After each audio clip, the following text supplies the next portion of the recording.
Johan, jy het in jou toespraak het jy genoem, toe die boer op Nampo met die minister gepraat het hy vir hom gesê, hy het net gepraat van sy pad en sy silo, jy weet, en jy het besef, maar vir daai boer is dit alles.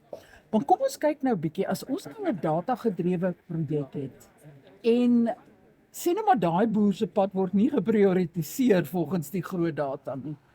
Dis net iets wat ek gewonder het terwyl hulle gepraat het. Ja, so ek dink die konteks is, toe ons daar gesit het, en ek dink dit is wat die minister tot 'n mate die dag, wat hy ervaar het en waarmee iets gemaak het is.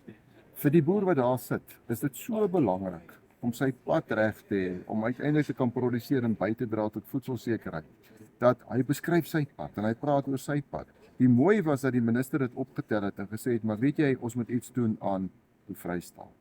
Want dit, al is dit een pad, en wat vir hom geweldig belangrik is, dit dra by tot die groter prentjie in die Vrystaat self. So, die mooi van dit wat hier gebeur het is, daai boer is raak gesien.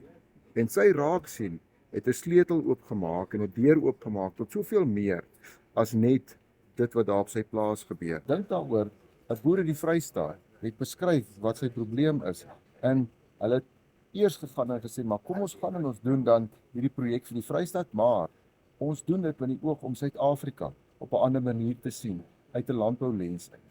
So, al word sy pad nie gedoen nie, verstaan jy die impak wat die dag gebeur het. En dis wat ons so opgewonde maak. Ek dink Theo het dit baie mooi gesê, toe hy gesê het dat ons het almal skepties daar gestap. Want mense praat baie keer met baie ministers. En ons praat baie, maar min gebeur. Hierdie ene het weer. Hierdie ene is besig om plaas te vind. So, en ons het die minister dankie gesê, dat dit wel gebeur. En want ek dink ons het ons spesifieke landbou, ons praat baie, maar ons wil so graag het sien gebeur, en nie gebeur. So, iets klein wat tot Nampo gebeur, dis nog net in die Vrystaat, maar dit word uitgerol na groter provinsies toe. So, dis eintlik merkwaardig. So is dit nie wonderlik om te besef dat landbou eintlik so groot rol speel nie, en dat ons 'n bydrae daartoe kan lewer nie. Ek wil vir jou 'n opvolgvraag vra. As landboujoernalis skryf ek amper elke maand, stuur boere vir my foto's waar hulle uit hulle eie sakke uit Ja. paaie in hulle omgewing moet regmaak. Wanneer gaan dit minder raak? Hoe gaan ons, want dis nie volhoubaar vir ons. Ag man, ek wens ek kon vir jou gesê het noor of dis. So, daar's nie 'n antwoord. Wat wel vir my belangrik is, ons is gehoor. Dit is my belangrik dat 'n minister met 'n boer kon sit en kon hoor wat sy wêreld is.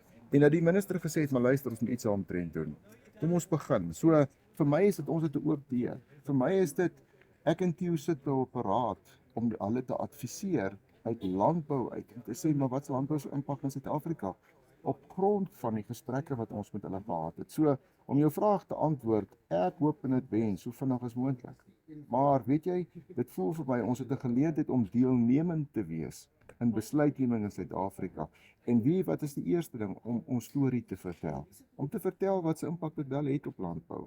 En hoe dit 'n impak het op gemeenskappe. En dit voel vir ons of die deur oop is. So, kwantitatief kan ek nie noodwendig vir jou sê hoe dit gebeur nie, maar wat ek wel vir jou kan sê is, ons kan 'n storie vertel. En daarvoor het ons 'n geleentheid. Baie dankie. Dankie.